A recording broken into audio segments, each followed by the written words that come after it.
2 years after it lapsed into law under the Aquino administration, the first serious attempt to implement the Anti-Distracted Driving Act in May of this year received a lot of flack for what was perceived as severe prohibitions to the point of absurdity. Today, the new law was finally implemented, as we hear from Jervis Manahan. LTO officials positioned themselves at Quezon Avenue as early as 7 in the morning. Today, July 7, is the re-implementation of the ADA or the Anti-Distracted Driving Act. Under this law, texting, calling, or using mobile phones and gadgets to watch movies and play games are strictly prohibited. The first 2 hours of their operation seemed smooth as every motorist seemed to be following the new law. They get to issue tickets but for other violations like not wearing helmets or seatbelts. Kasi ito random lang talagang checkpoint namin eh. So parang ma-determine namin talaga, kaya lumipat kami dito sa nearest stoplight. So parang tendency niya mag-slow down sila, and then once na naispatan namin sila, pipicture namin agad, then violation na yan. Before 11 a.m., they apprehended a red car which turns out to be an Uber driver. He tapped on his phone, which is properly mounted below his dashboard. This caused a slight confusion because he shouldn't have been apprehended at all.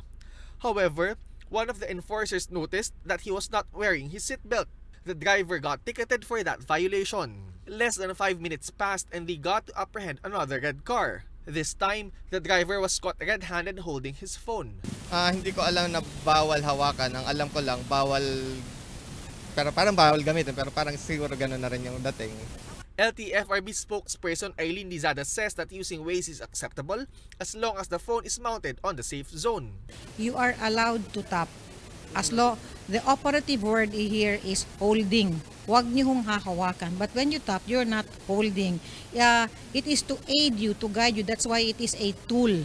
The LTO was able to apprehend 2, while MMDA apprehended more than 70 through their no-contact apprehension policy. Mas maganda siguro kung yung mga enforcer na natin may body cam kasi mas maganda meron tayo ebidensya eh. The MMDA actually has a more comprehensive system in apprehending violators because high-definition cameras can see through tinted windshields. The end objective of ADA is really responsible driving and safety on the road. We are not for apprehensions, but we have to put a sanction para the people will comply. The ADA was implemented as early as May, but was lifted after negative reactions from some legislators and the public. Its implementing rules and regulations were revised and was only re-implemented today. The LTFRB says that the end goal of the law is not to apprehend as much drivers as possible, but rather promote safe driving. For The Nation, Jervis Manahan.